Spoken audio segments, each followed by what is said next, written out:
Semprotan nyamuk. Nggak apa-apa, enak tuh ikan. Oh dari sini udah terbiasa nggak bau. Iya kalau di dalam udah terbiasa. Bau lagi.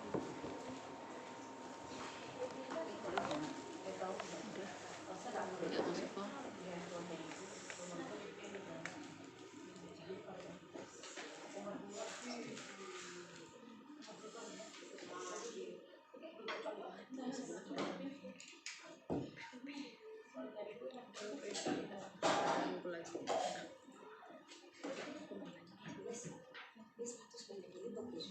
Iya. Ada foto laki nggak?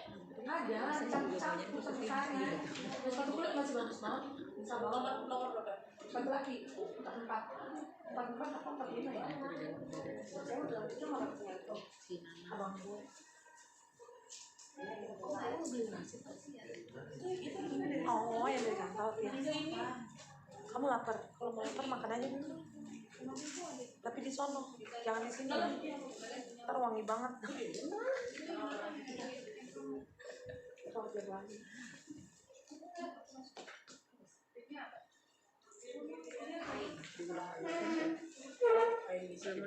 Oke, bisa dimulai?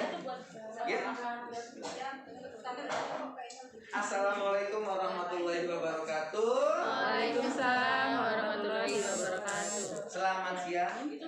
Siang. Ini waktunya kita tidur karena makan sudah, kenyang, sholat sudah, benar-benar waktunya kita tidur. Oke, baik Bapak Ibu semua. Ini adalah yang penting di dalam kurikulum Merdeka, yaitu terkait dengan pembelajaran dan penilaiannya itu seperti apa.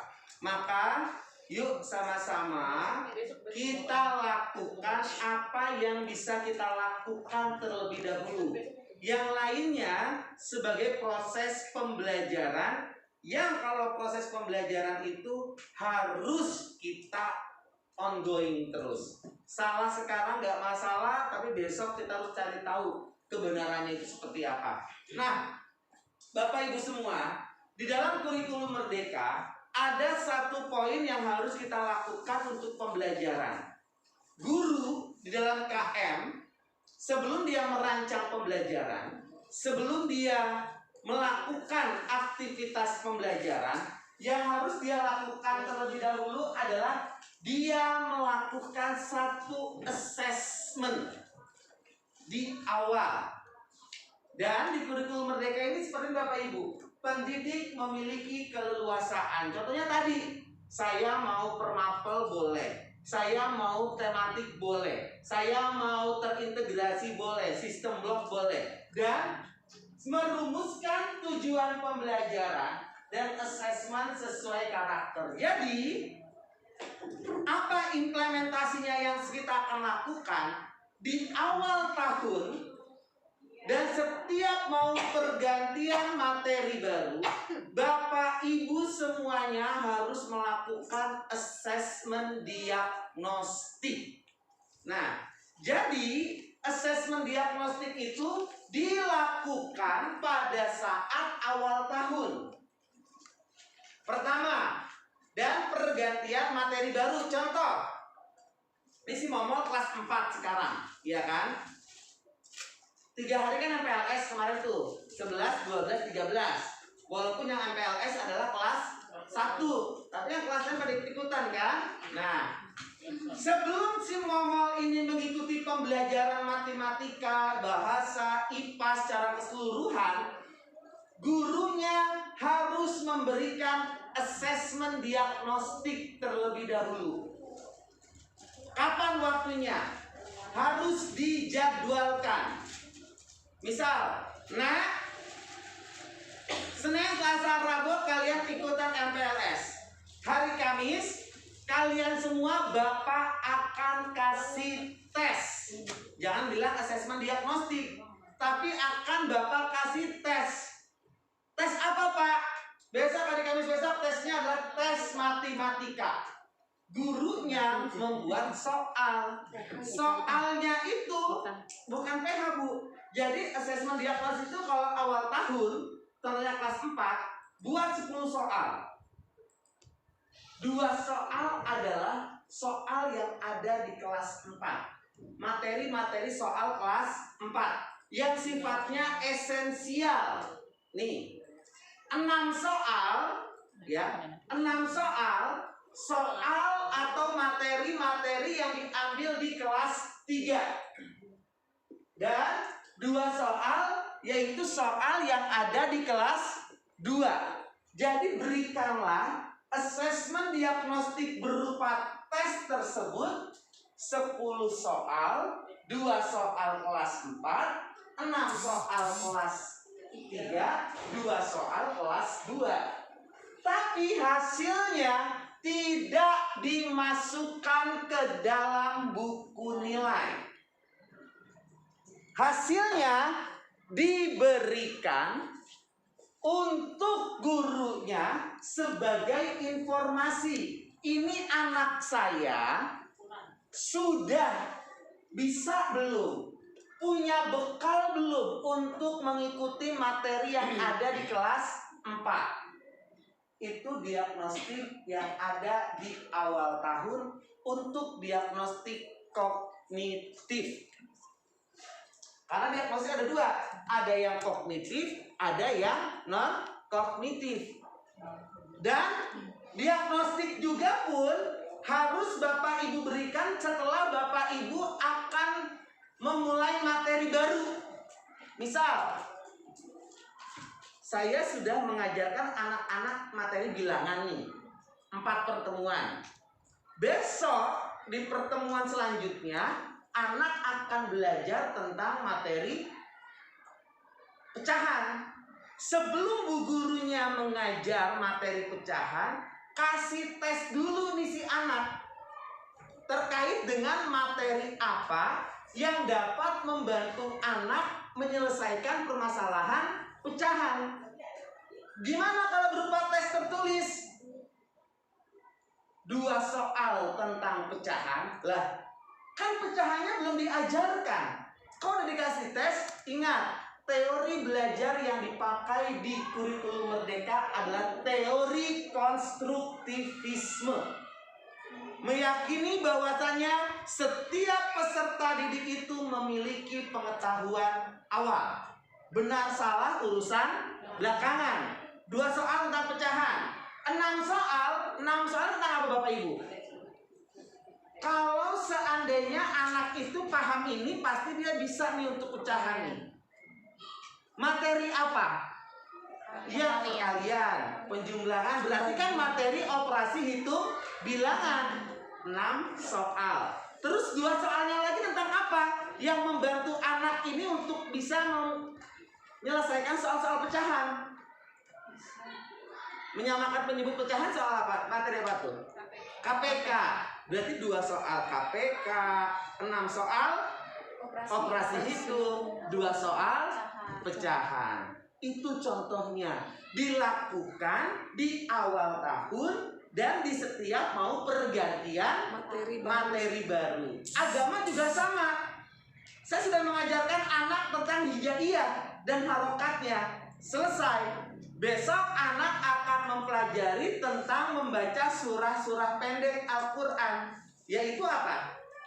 Al-Ikhlas. Sebelum diberikan surah Al-Ikhlas, Pak gurunya harus memastikan dulu. Jangan-jangan ada anak yang belum tahu cara membaca surah huruf hijaiyah bersambung. Ya kan? Dites dulu harokatnya, huruf hijaiyahnya, dan lain sebagainya. Kan belum tentu bisa membaca. Anak bisa menghafalkan tanpa dia membaca. Karena apa? Terbiasa. Orang murid saya yang Nasrani, ujian prakteknya dia mintanya agama Islam. Lah karena dia hafal doa-doa, hafal surah-surah pendek dari kelas 1 sampai kelas 6, yang didengarkan adalah itu. Kan seperti itu, tapi kan nggak boleh. Tetap saya lakukan sama guru Nasraninya. Kan seperti itu, nggak boleh. Waktu itu namanya Emma nggak boleh begitu. Harus. Kebetulan. Oh sama juga. Namanya Elvara. Cica. Nama panggungnya Emma. Oh gitu.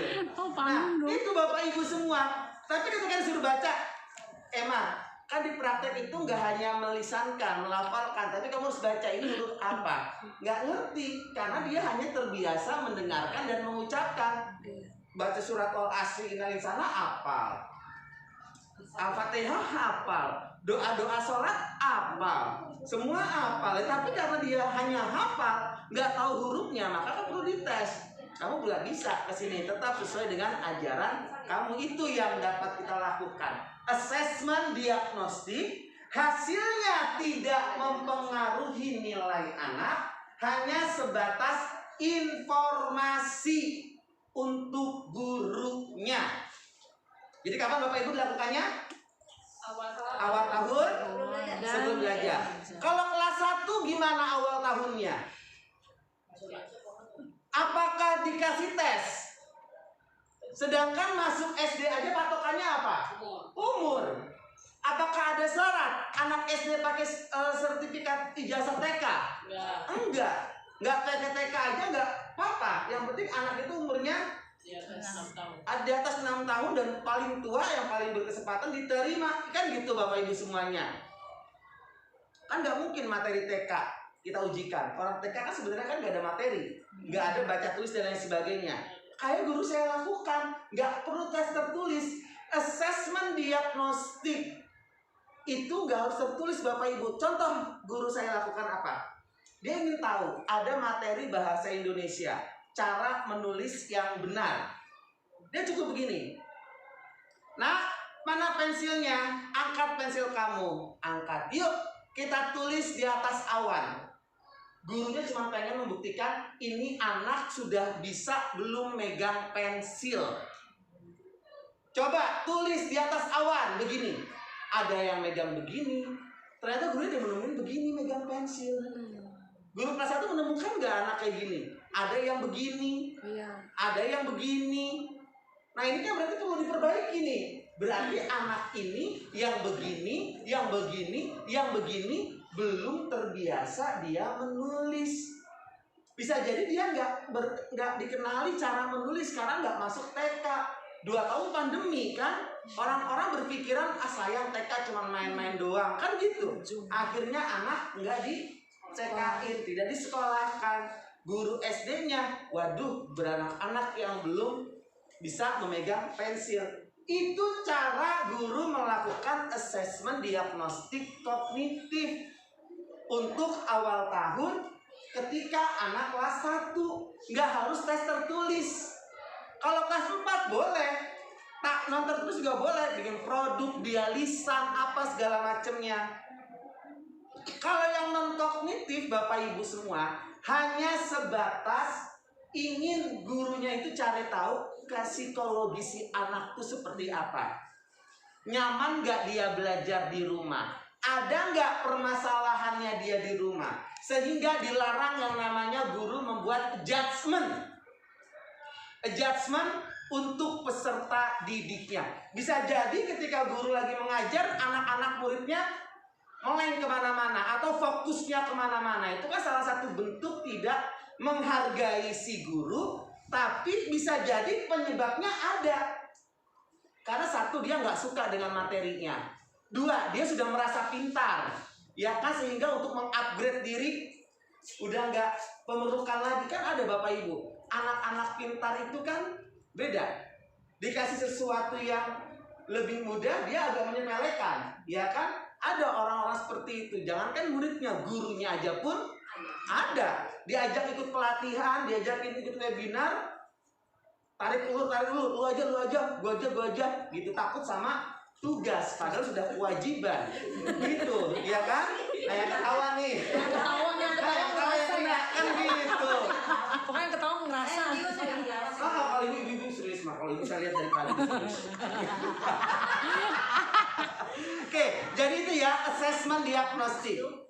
Ada dilakukan awal tahun dan sebelum materi baru. Lalu setelah kita melakukan assessment diagnostik, kita sekarang langsung. Saya nggak mungkin akan menyampaikan PPT ini 119 halaman slide. Tapi kita langsung prakteknya bagaimana. Seperti yang tadi Ibu sampaikan.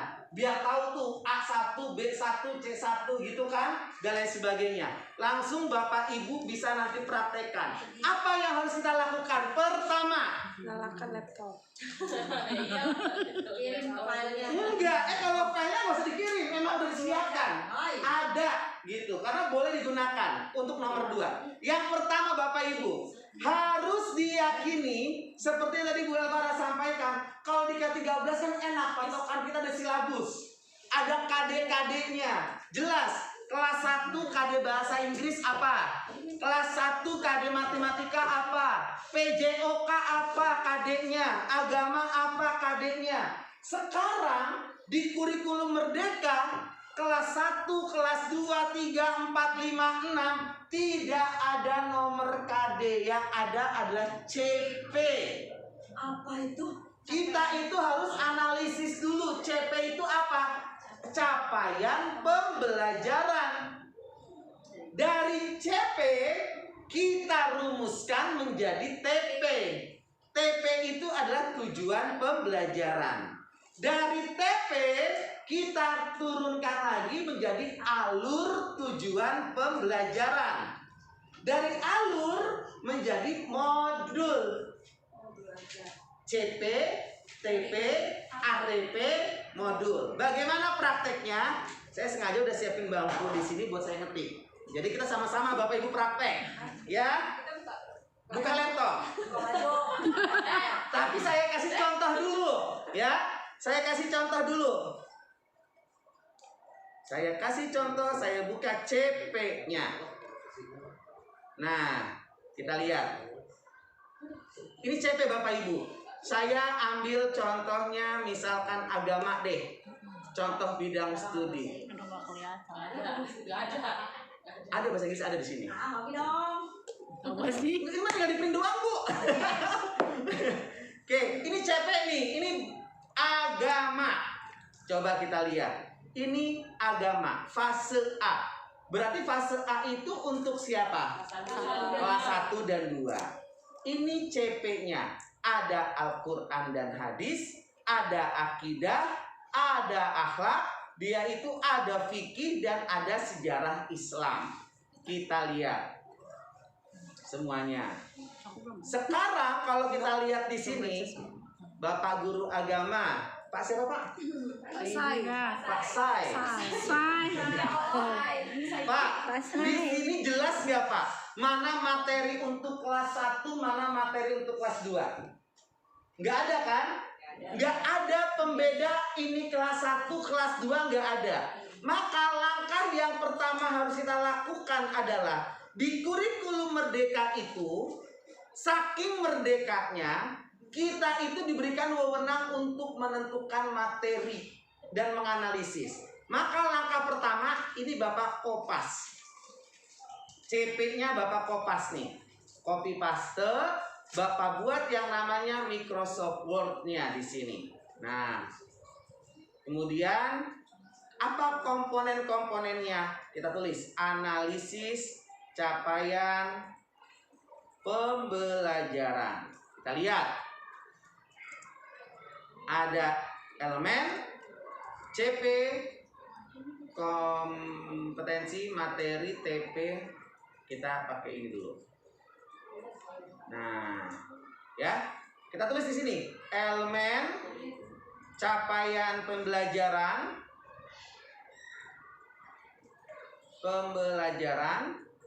kompetensi, lingkup materi, dan tujuan pembelajaran. Tadi elemennya apa? Elemennya apa Bapak Ibu? Al-Quran dan hadis. Al-Quran dan hadis. Kita tulis di sini. Al-Quran dan hadis. CP-nya tinggal kita kopas. Nah, tinggal kita kopas CP-nya. Sekarang apa yang harus kita lakukan? Yang sudah kita kopas ini, yang harus Bapak Ibu lakukan adalah pertama, Analisis kompetensinya. Menurut Bapak Ibu, pendidikan agama Islam dan budi pekerti menekankan kemampuan mengenal huruf hijaiyah dan harokatnya. Huruf hijaiyah bersambung dan kemampuan membaca surah-surah pendek Al-Quran dengan baik. Manakah yang termasuk kompetensi dari CP di sini? Kompetensi, kemampuan yang dapat diukur, kemampuan yang akan diukur. Dari CP ini, manakah kompetensinya? Kemampuan Mengenal, oke. Mengenal, Kemampuan membaca. oke. Mengenal dan membaca, oke. Mengenal apa ini Bapak Ibu? Huruf hijaiyah dan harokatnya ini adalah materinya. Terus huruf hijaiyah bersambung, ini materinya. Dan membaca surah-surah pendek Al-Quran. Nah, bahkan di dalam surah-surah pendek Al-Quran di CP ini disebutkan nggak Pak nama surah-surahnya? Enggak disebutkan. Artinya guru diberikan kebebasan mau surat apa yang diajarkan di kelas 1. Kalau ditanya, wah berarti antar sekolah beda dong. Pasti beda. Bisa jadi sekolah sebelah Al-Ikhlas, Al-Falaq, Anas, tapi sekolah ini maunya mulai dari At-Takasur sampai Anas, boleh nggak? Boleh. Silahkan. Nanti bikin soalnya gimana? Bikin soal kalau TP-nya beda, sudah tidak ada lagi penyeragaman untuk dikumpulkan di binaan. Nah, itu dia. Nggak ada. Karena beda-beda Bu, betul.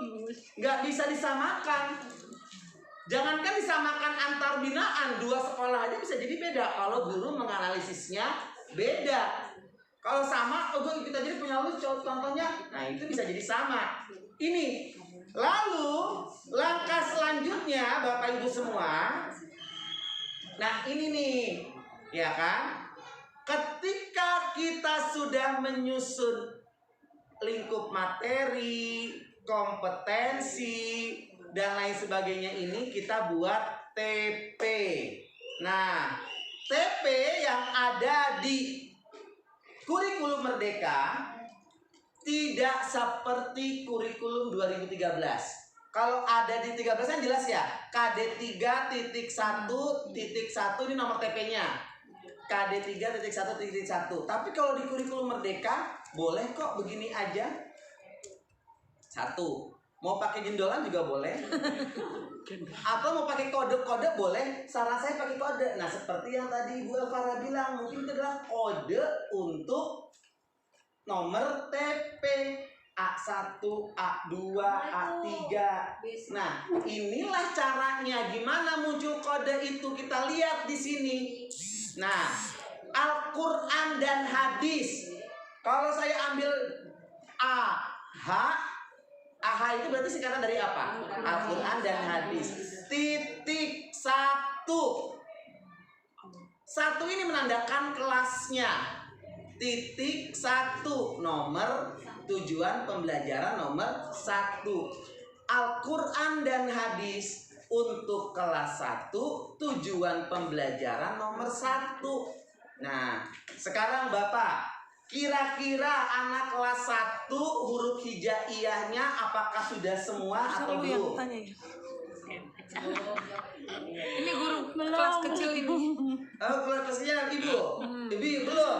Belum semuanya. Belum semuanya, baru sampai apa? Maksudnya? Huruf hijaiyahnya kan banyak tuh, sampai lam alif hamzah iya. Apakah itu semua sudah diajarkan ke anak kelas 1? Ya kalau untuk dalam bernyanyi mereka hafal karena kan pernah dengar. Cuma untuk mana bentuk alif, mana bentuk ba, mana bentuk ta itu masih belum tuh. Kelas berapa tuh? 1. Kelas 1. Oke. Mengenal kan belum bisa diukur kan? Maka ketika sudah ada mengenal, di sini nggak boleh mengenal. Gitu. Mengenal gimana? Bu, Ibu kenal Momol nggak? Kenal. Yang mana orangnya? Itu tuh yang waktu itu datang ke sekolah saya. Itu belum